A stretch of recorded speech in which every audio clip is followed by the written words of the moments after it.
Hello, friends. It's Raquel from Infinite Succulent, and I'm here with your energy update for the upcoming full moon in Libra, which is happening on April 5th at 9:30-ish p.m. Pacific Standard Time. And this full moon is all about relationships and how we are showing up in relationships.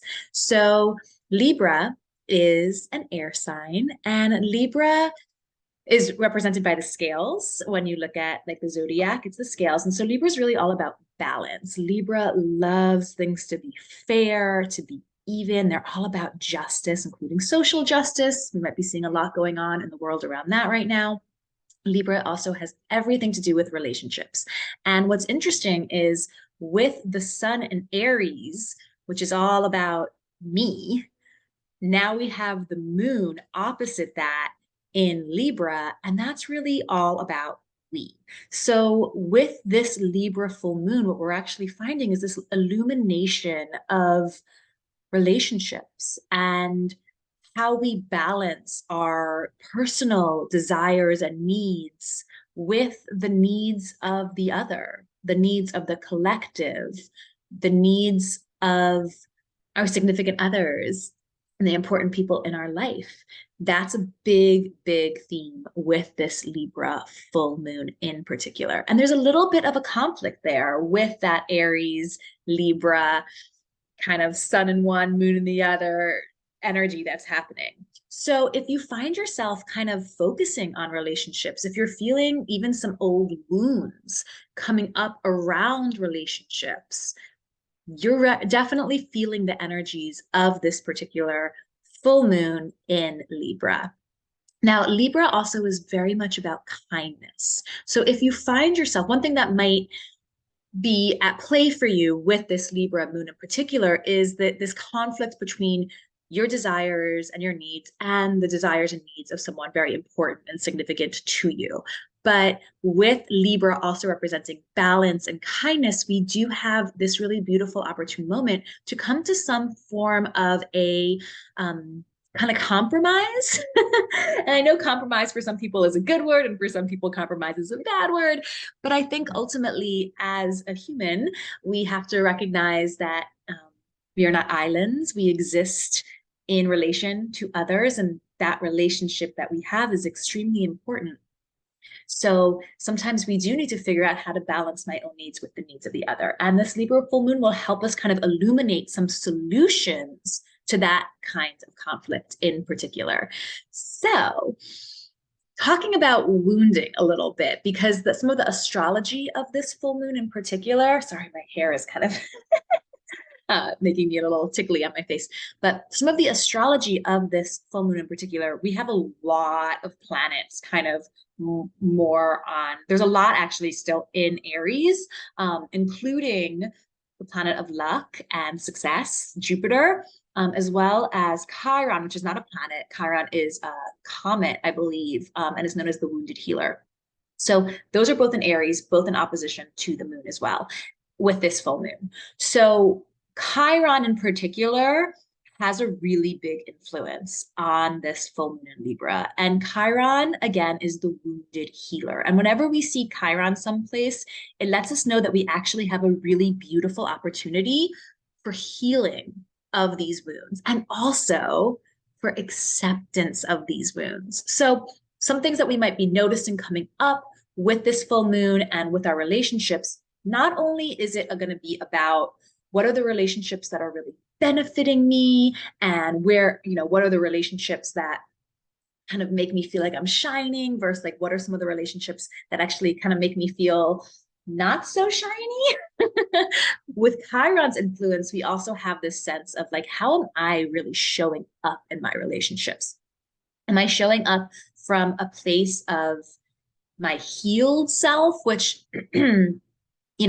I don't know if that's like really an end destination. I think that's kind of something we're always working through as a human. Or am I really showing up in my relationships through my own wounding? Am I being present in my relationships? And what would it require for me to feel more fully connected and fully present in these relationships? So this is a really good moment for you to kind of take stock of these relationships, of the most important relationships in your life, how you are currently feeling in those relationships, and some ways that you can perhaps illuminate for yourself some different ways of showing up, or even some types of energies within the relationship that you're ready to release, because full moons are always about illumination and releasing. So we do have this beautiful moment with this full moon in Libra to release certain energies from our relationships that are no longer serving us. Now, taking stock of our relationships, we might note that there are actually some relationships in our life that it's time to cut away, that it's time to get rid of. And only you can come to that determination. But when I think about, releasing certain things about relationships, it's not about necessarily like releasing the whole person. It's more about releasing some of the energies within that relationship that are no longer beneficial and no longer serving you. And we do have a really beautiful moment for that. With Jupiter's influence as well, we can have a lot of success around how we feel in our own relationships if we're willing to kind of do that work and look at where we're currently showing up in our relationships, how we're currently showing up, how we want to be showing up, and what it might be that's holding us back. Now, I know personally, as someone who works a lot with moon energy, I notice that I start feeling moon transits like a few days, even a week in advance. And one thing I've noticed is in the last few days, I've had really interesting dreams about past relationships, like college boyfriend past relationships. And they've been coming up in my dreams. And I'm like, this is so interesting. I wonder why this is happening. And as I was working on this blog post, I was like, oh. And I do a blog post for every full moon and new moon. So I'll put that in the comments below. In the information below. But I was like, oh, this makes so much sense. There's a certain wound that I'm still holding inside of me from some of these previous relationships that I'm still bringing into my current relationships. And that's for me to look at. And that's why sometimes that can come out in dreams for us. We can do this kind of like, healing work even in our own dreams. So that's something that's really been arising for me, is kind of looking at, okay, what is the pattern that I developed from this wound, this relational wound? This is a wound that I received due to a relationship. What are some of the patterns that have continued to play out from this initial wound? And how can I release that? How can I shift that? So that's really what this full moon is so powerful for in particular. Chiron reminds us that to show up authentically, to show up as a healer for ourselves and for other people, and that can mean lots of different things to different people, the word healer, that is, but to show up authentically and to be a healer in our own life and to create that ripple out in the world, it doesn't require for us to be fully healed. It requires us to fully accept ourselves, wounds and all. So with this full moon in Libra, if you do notice certain illuminations around your role in your relationships, whether that be positive or negative, anywhere in the spectrum, please know this isn't about you berating yourself. This is really about you accepting things, accepting yourself, embracing yourself, recognizing what it is I would like to shift, release, and then showing up authentically from that place, being present, being fully there. So that's something that's really powerful with this particular full moon in Libra. A couple of other interesting things with this full moon in Libra, and then I'm going to share a kind of interesting cord cutting technique that is going to be very powerful for this full moon in particular. But another thing to take note of is that this is our last full moon before we head into eclipse season. And I have done some posts in the past about eclipse season, and I will share more about that on my blog as we head into eclipse season, and I'll share more of that here on YouTube as well. But during eclipse season, that's not really the time to be creating and crafting magic, especially working with moon magic, doing purposeful manifestation work. Eclipse season is not really the time for that. Eclipse season is almost like a retrograde time, and that it's a really good time for us to kind of get really present, be very reflective, be very observant, and kind of go with the flow of what the universe is actually kind of putting into action for us. With the Aries new moon we had a few weeks ago, we had this huge influx of energy for showing up in our own lives, for taking action, for really getting out there. And that's wonderful. And we should actually, this is a great full moon for looking back at some of the intentions we set with the Aries new moon and to take note of, okay, what are some things that might be holding me back from these manifestations coming through? This is a good full moon for releasing that as well. But do note what you set into motion with this Aries new moon, because that will come up again with our upcoming new moon in April, our next new moon, which I believe is April 19th through the 20th. And that is another new moon in Aries and a solar eclipse. It's the start of eclipse season. So basically, and I mentioned this in the video for the last new moon, but if we set things in motion with the Aries new moon and we took action and we were showing up, eclipse season is now kind of like the universe's feedback and response time, and for us to kind of witness and see what's happening. So this is a powerful full moon. It's our last full moon before we really get into eclipse season. So it's a great full moon for making moon water. And I'll put a link below. I do have a blog post on making moon water, so I'll put a link below for that as well. It's a great full moon for doing any kind of release work, whether that be through magical candles, through writing things on paper and then very safely burning them, through somatic practices, shaking, or through energetic cord cutting, which is a practice I will share with you here. So with this full moon in Libra, we're really balancing out our sense of our own individuality with our need for partnership and relationship. We're balancing out the me into the we, recognizing that both are very important, right? Like it's really important to be in authenticity with ourselves, but it's also important to be in connection and in authenticity in our relationships. So this is a beautiful beautiful full moon for really illuminating how we're showing up in our relationships, where we would like to show up better, and what we want to release from ourselves in order for us to feel more held, more supported, and more supportive within those relationships that are so important. So what I wanted to share with you all is an energy practice that is fantastic. I use it all the time. I use it after every energy session. And this is called cord cutting. And we can actually do this from any chakra point in the body. But what I find is that when it comes to relationships in particular, it's best to do this cord cutting practice from the solar plexus chakra, which is right here, the solar plexus area. Because when it comes to energetic cords, pretty much anytime we're in relation with other people, energetic cords come into the solar plexus chakra. So this chakra in particular tends to get really, really overloaded with energetic cords. And when we're cutting energetic cords, I just want to state very clearly, we are never, ever releasing cords of love and support and just love. Like those cords we will not release. When we're cutting cords, we are releasing cords that are undesired, unwanted, and are kind of holding us, weighing us down.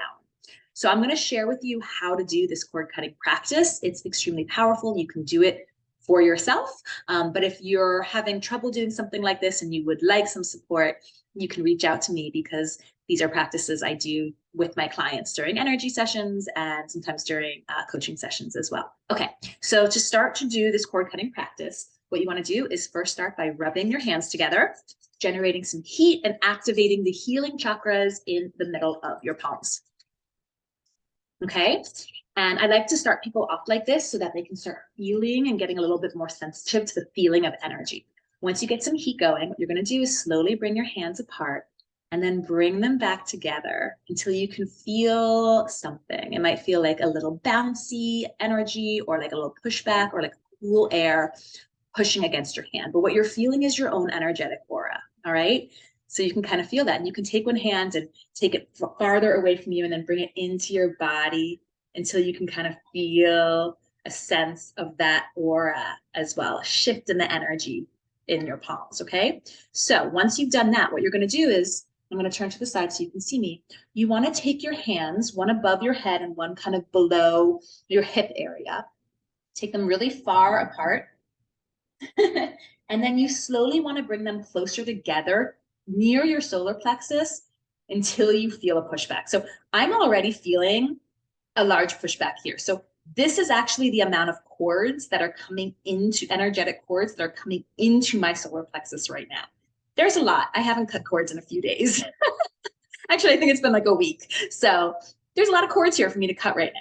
So once you kind of feel that like pushback, that bouncy air, what you're going to do is you're going to imagine yourself taking all those cords, squeezing them all together, like you're gathering all the wires from something, grabbing them with one hand, and then with your other hand, you're going to sweep down like a knife or a sword between where you're holding all those cords and your solar plexus chakra. And when I do this, I like to do a deep exhale as well. So it looks like this.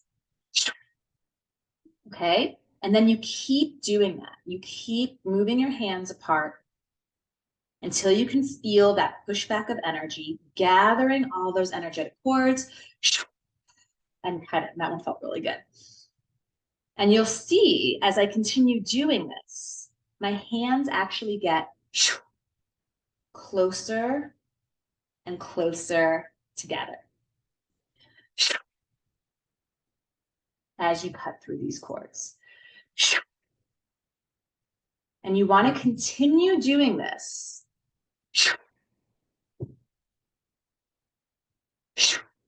until your hands actually touch. Mine are not quite there yet.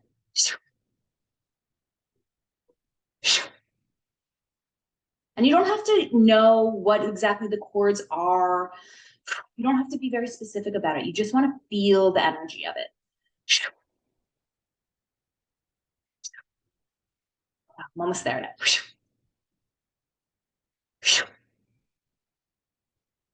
That was probably the last one. Yeah. So when your hands come to touch like this, you've gotten those cords, but you're not done. From there, what you want to do is you actually want to release the roots of those cords. So to do this, I like to have my left hand, my receptive hand, open and out to receive fresh prana. And then with my right hand, I also find that this just increases my sensitivity. With your right hand, you kind of want to bring your hand to the solar plexus. And I actually ask my right hand to become magnetic, to magnetize and attract the roots that I can feel within the solar plexus so that I can easily remove them. Some people like to kind of dig them out. If you're a gardener, you might really align with the idea of digging those roots out. As someone who works a lot with plants and as a gardener myself, I can definitely feel when I get a taproot and like to kind of dig around that to pull that out. But I can feel myself, I can feel the roots in there, and I'm kind of just gathering them up with my hands and then asking them to be magnetized into my right hand and just release. And go back again just to see if there's any roots in there that still, yeah, there's one right here. Any roots in there that still need to come out. That feels, oh, there's one left right here. So I'm doing this in real time for you guys. Yeah, there's one right here. And this one's a big one. I'm going to use 2 hands for this, actually. This is probably the root that has been causing the dreams for me. I can feel it goes deep.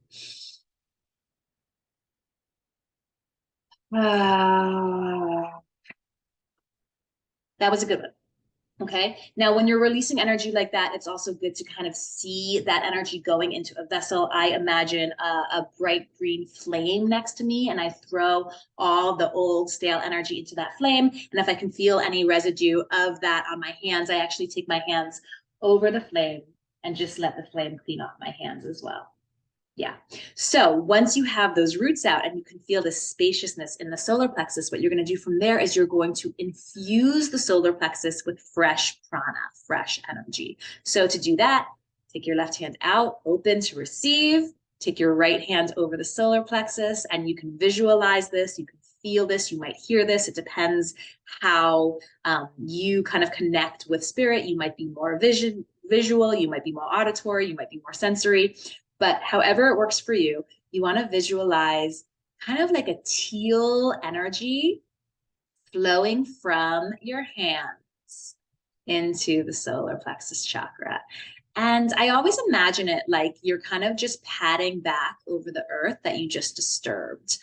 You're just kind of patting that back, getting things that have been disturbed back into a comfortable place, and just infusing the solar plexus with this fresh prana as you remove the old, stale, stagnant energies that are no longer serving you. Now you can receive fresh energies that will serve you. And you do this until you feel complete. And that is how you cut energetic cords. It's a powerful practice. It's something I do often. As I mentioned, I hadn't done it in about a week, which is why I had a good amount of cords in there. But it's something I do after every energy session I have with clients as well. So this Libra full moon is a wonderful time to do energetic cord cutting. And in my blog post, my moon post for this Libra full moon, which I'll put a link to below, there's more information in there for you, along with some journal prompts that might help you highlight and really illuminate for yourself some of the energies you might want to be releasing with this full moon in Libra in particular. All right, friends, thank you so much for watching. I hope that you found this engaging. I hope you found it informative. And please, if you like this kind of content, please be sure to hit the like button and subscribe. And thank you so much for being here. I'll see you guys with the next new moon in Aries coming up again.